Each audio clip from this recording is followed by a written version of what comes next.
Okay, the directions for number 36 are a little bit weird here. It says to calculate the derivative by expanding or simplifying the function. The way it's written right now, s of t is a quotient function. It's got t's in both the numerator and the denominator. And so what that means is we would need a rule called the quotient rule in order to find its derivative the way it's written, which is a rule we're not learning until section 3.3.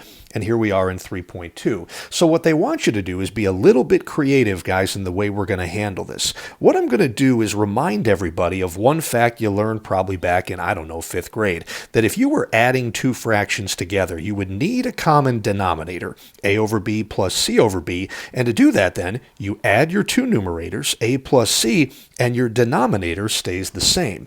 Now, the concept works in reverse then, too. If you started off with a fraction that looked like this, you could split this up into a over b plus c over b. Now, this is going to look silly because that would get you right back to where we just started, but sometimes that's to our benefit here.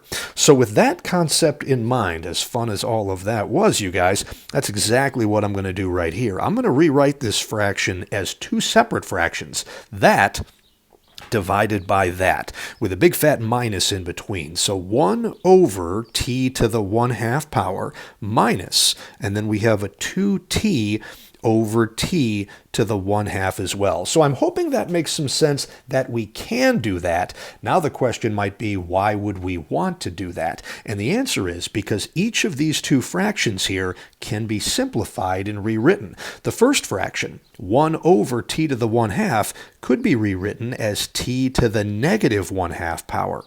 And then the second one now, we've got a minus. The 2 isn't going to go away. That's going to stay right there.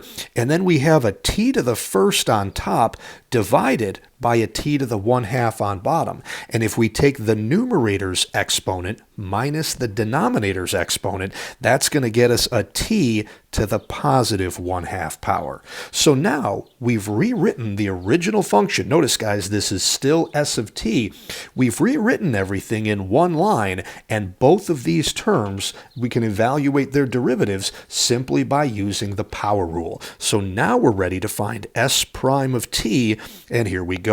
This exponent gets multiplied out in front times 1, so that's a negative 1/2 times t, and we lower our exponent by 1. Negative 1/2 minus 1 is a negative 3/2. And that's the derivative of the first term. Then minus the derivative of the second term. The 1/2 gets multiplied by the 2 out in front to make a 1, which I don't have to write.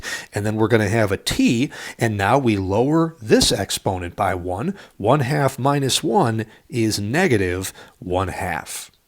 So the way that's written right now, guys, that is algebraically correct for how we would do it. It would simply then be a question of how you might want to express the answer a little bit differently. And really, I'm not too picky about this. I guess we could make this one a negative 1 over 2, and then we could make it t to the positive 3/2 power down there.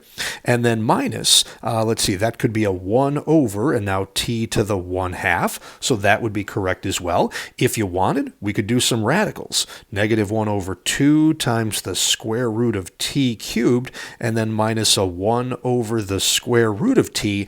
But I think at this point we're just running in circles here. I really feel pretty good about the format of any of those answers. The one thing I'm wondering if they did that I didn't do yet would be to try to combine those two with a common denominator. Boy, how would we do that? I guess I could multiply this by 2 and 2, and then multiply by another t and another t. What would that get us here, guys?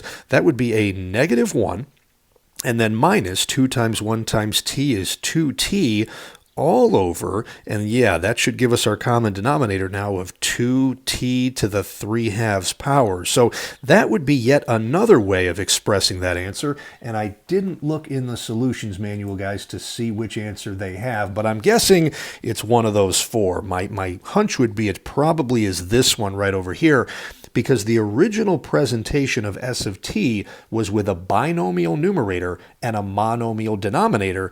This format matches that.